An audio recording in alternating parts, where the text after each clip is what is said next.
Bienvenidos a La Voz del 21 y les informamos que la princesa Mako, la princesa japonesa, ha llegado al Perú para celebrar los 120 años de la inmigración japonesa al Perú. Y para conversar de este importante tema, nosotros nos encontramos con la poeta, narradora, investigadora y además embajadora de buena voluntad de Okinawa, Doris Morisato. Bienvenida al programa. Buenas gracias por la invitación, ¿no? Siempre es un gusto hablar de las raíces, del intercambio cultural. Y de nuestro amado Perú y nuestro recordado Japón. Ajá, perfecto, sí, la unión, ¿no? Todo lo importante que es la cultura japonesa y cómo ha enriquecido a la cultura peruana. Para eso te tenemos aquí y quisiéramos conversar un poquito acerca de los inicios. ¿Cuándo es que los japoneses llegan al Perú? Mira, la presencia masiva se da en el 3 de abril de 1899, ¿no? Hace 120 años. Pero ya antes habían presencias japonesas, ¿no? Desde el siglo XVII. Llegó un japonés a reparar el puente de piedra de un terremoto que hubo a inicios de los años 1600. Ya habían japoneses y japonesas que se les llamaba indios japones y venían desde Filipinas, ¿no? Con los barcos españoles llegaban a la costa peruana. Y en el transcurso del tiempo hubo uno o dos. El comercio, por ejemplo, registra 4 náufragos que llegaron a mediados o a la segunda, casi a finales del siglo XIX, 4 náufragos que vienen del mar de China y terminan en el puerto de Callao, no se sabe cómo, y se quedaron a vivir en el Perú. Y volaban cometas, uno se fue a vivir a Chanchamayo, uno, por ejemplo, cometió un asesinato y salió en el comercio. Yo registré esa información, pero la presencia masiva de japoneses que llegaron al Perú se da en 1899. Llegan aproximadamente 190 japoneses. ¿Qué tan difícil fue para ellos adaptarse a nuestra cultura en esa época? No, llegaron más, no 190, llegaron 790. más. 790. Sí. Y muy bien, porque ya había relaciones diplomáticas. Ya habían relaciones diplomáticas, a diferencia de la presencia china, ya había relaciones diplomáticas entre Perú y Japón. Así que a los japoneses se los trató muy bien, con todos los convenios internacionales de protección, respetando sus derechos laborales, ¿no? Y todos llegaban con contratos. Ninguno venía a la deriva, al azar. Todo japonés que llegaba al Perú ya tenía dónde ubicarse, dónde trabajar. Y siempre ha sido así. Los japoneses, por ejemplo, los descendientes japoneses que fueron a trabajar a Japón en los años 80, ¿te acuerdas de la diáspora de 1980, 1990? Todos tenían también dónde trabajar en Japón. Igual, 100 años antes, todos los japoneses que llegaron a Perú tenían dónde trabajar. ¿Por qué? Porque es un principio japonés, es una mentalidad japonesa. Casi nada se deja al azar, todo está planificado, ese tipo de aspectos de la vida no se dejan al azar, ¿no? Entonces, estos japoneses que llegaron con mucha comodidad, fueron tratados muy bien. Cuando había algún tipo de abuso, reclamaban al consulado y el consulado inmediatamente hacía respetar sus derechos. O sea, fue una relación desde el principio muy honorable y muy respetuosa entre ambos países. Hablando de relaciones y cultura, los japoneses en esa época no se casaban con peruanas, ¿no es cierto? Cuéntanos un poco de esto. Mira, lo que pasa es que la mentalidad, como todo grupo inmigrante, era volver al país. Y significa que volver al país vuelves incólume, puro, entre comillas, ¿no? Porque tienes que regresar a seguir engrosando el patrimonio de tu familia. Y eso se hace con la misma raza, con el mismo grupo humano, ¿no? Es endogámica la idea. Entonces, estos japoneses que llegaron, los 799 que llegaron sin esposa. Pero a los 2, 3 años, los dueños de las haciendas se dieron cuenta que, en las haciendas de caña de azúcar, se dieron cuenta que los hombres que eran casados, que se registraban como casados pero no trajeron esposa, trabajaban mejor. Entonces incentivaron que vengan hombres casados. Y también podían traer a sus esposas y se les pagaba más. Y por eso fue la presencia ya de las mujeres. Las mujeres japonesas llegaron al Perú no como trabajadoras, sino como compañeras de los trabajadores. Con el tiempo comenzaron a trabajar porque tenían que trabajar, pues, ¿no? Claro. Entonces son seres humanos y buscaban sus aspiraciones, ¿no? Pero en principio fue así. Incluso en el incentivo de que se casen, hubo matrimonios por fotografía. Se mandaban fotografías del mismo pueblo y sucede que a veces no coincidía la persona que llegaba con la persona que esperaban, ¿no? ¿Y algún sinvergüenza le dejaba en el barco, ¿no? Pero no, casi no hubo esos casos, muy poquito. Pero en general llegaban casados o regresaban, como mi padre regresó a Okinawa a buscar a su esposa, ¿no? Que era mi madre, ¿no? No la conocía, no se conocían. Se arreglaron los matrimonios con las familias, como siempre era la costumbre japonesa, y llegaron aquí, pues. Y así fue la historia de la mayoría de inmigrantes japoneses en el Perú.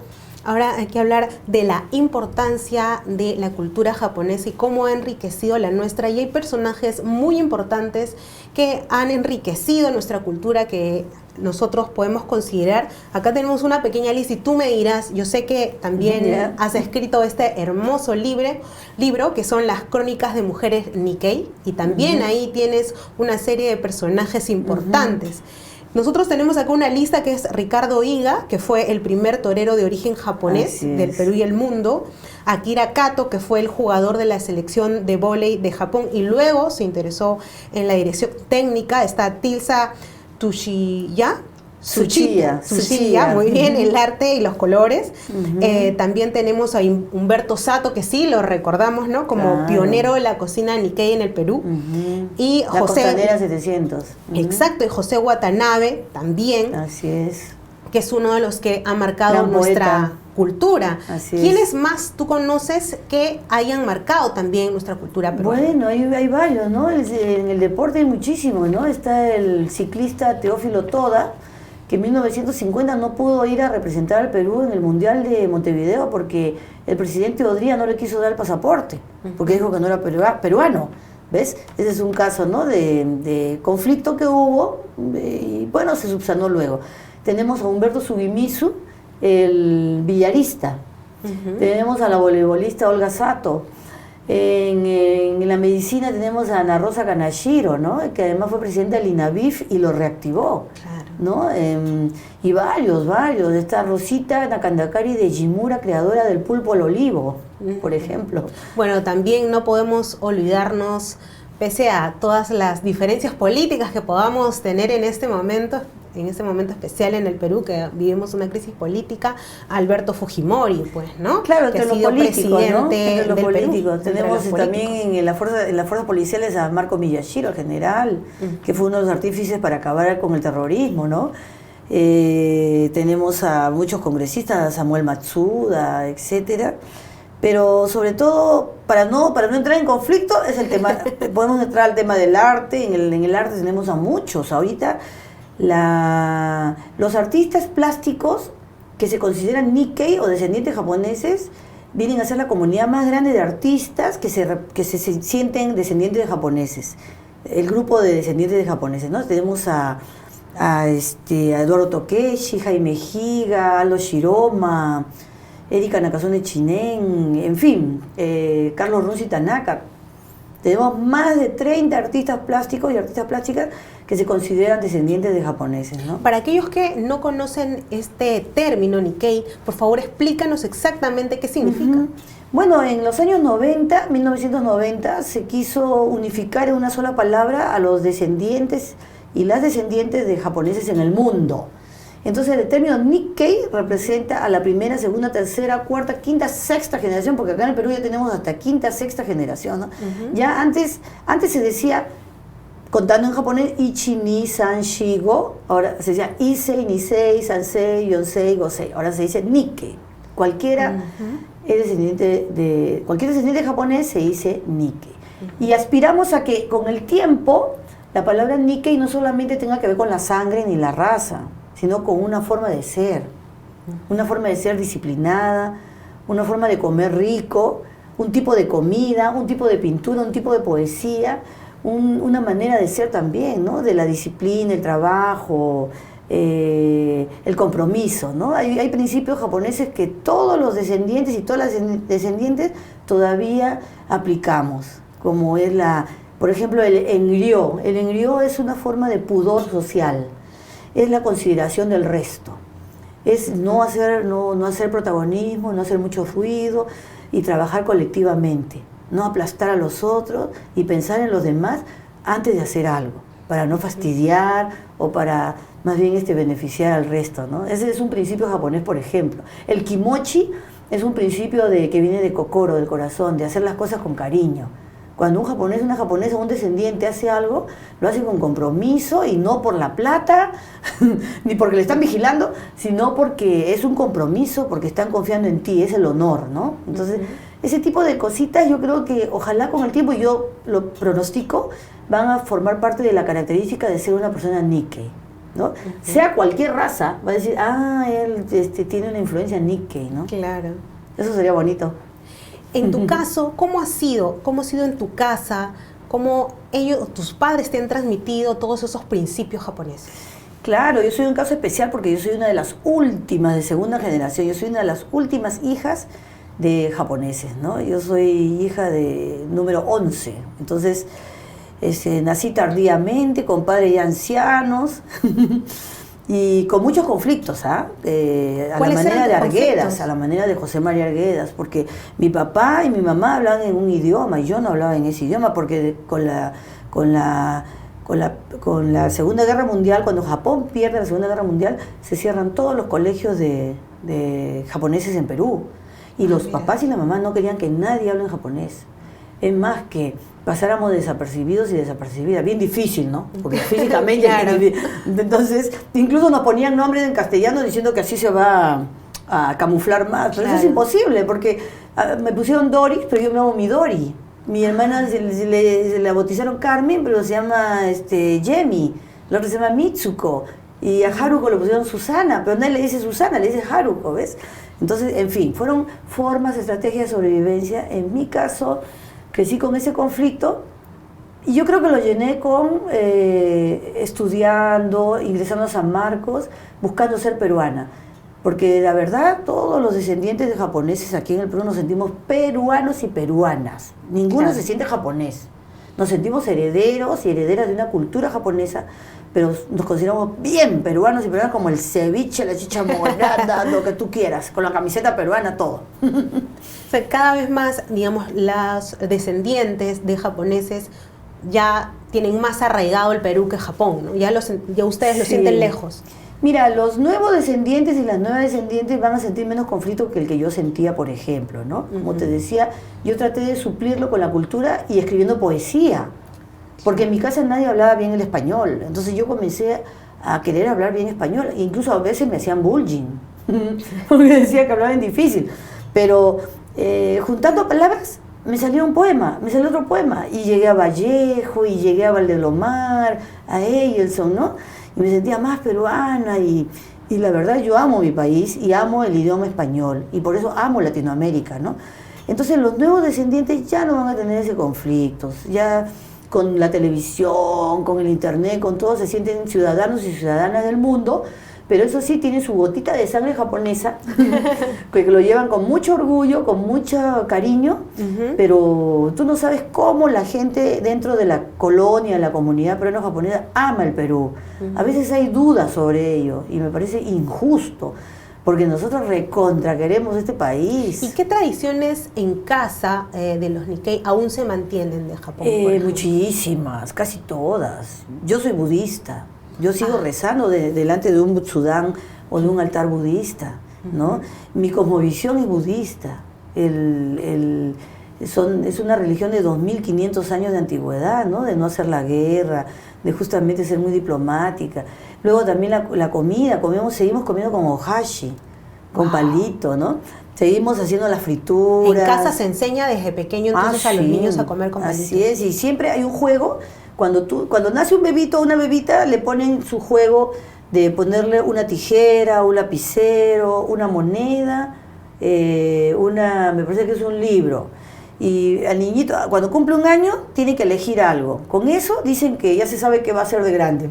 ¡Ah, qué maravilla! Si va a ser trabajador de oficina, si va a ser artista, si le va a gustar el dinero, en fin, ¿no? Entonces hay toda esa tradición que se continúa como por ejemplo también las nociones del mundo, ¿no?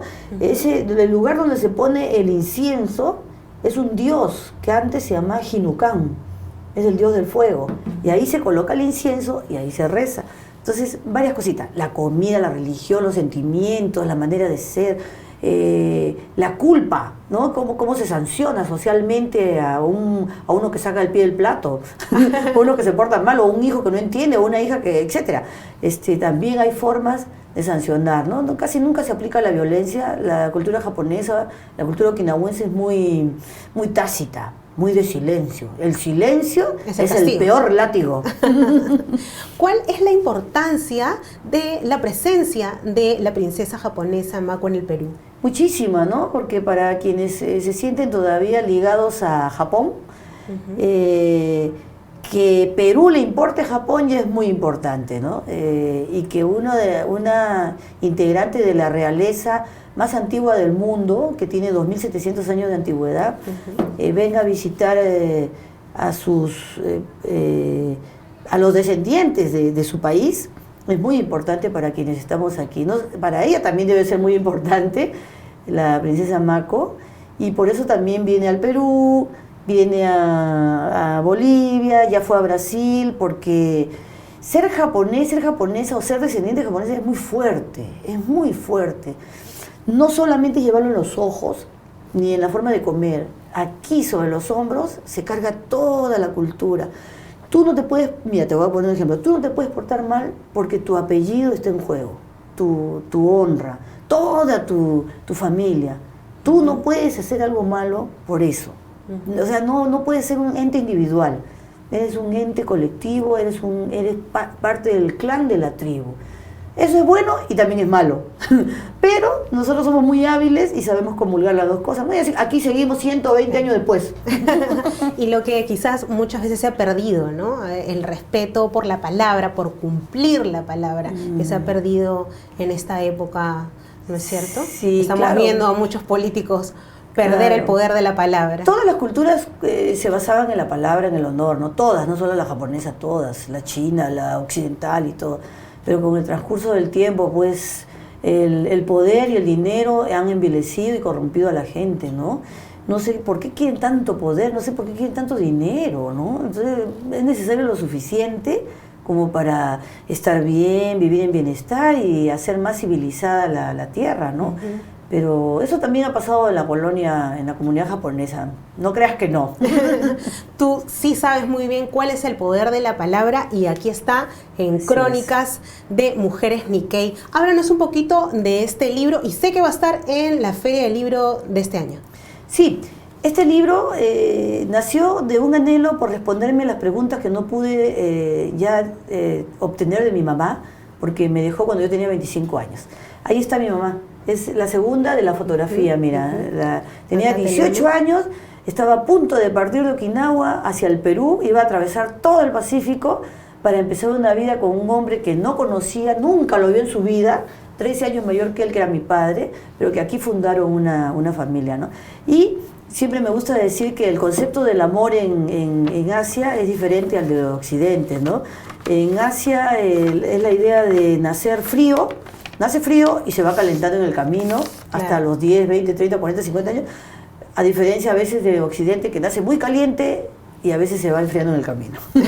Pero este libro recoge la experiencia de 17 mujeres que yo entrevisté, pero en verdad entrevisté a 500, porque quería responderme por qué, cómo era ser mujer en la primera generación, en la segunda generación, en la tercera generación. Digamos, son las más destacadas. Sí, en este libro, ¿no? Van a seguir los libros porque me han pedido de más historias, ¿no? Ah, perfecto. Porque lo he hecho de una manera, ¿sabes qué? Rescatando la oralidad.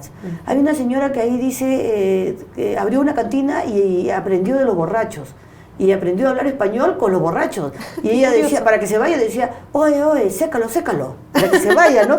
Y cuando decía, ya muy tarde, oradón, le decía, oradón, que era el reloj, ¿no? Claro. Y he mantenido el habla tan tierno de estas mujeres que llegaron hace 100 años, 80 años, y también he mantenido la poesía. Es una forma de crónicas muy poético, ¿no? Porque a veces dicen que más que conmoverte las cifras macroeconómicas, microeconómicas de una realidad, es un buen verso o un buen relato, te puede conmover más y hasta puede modificar algo.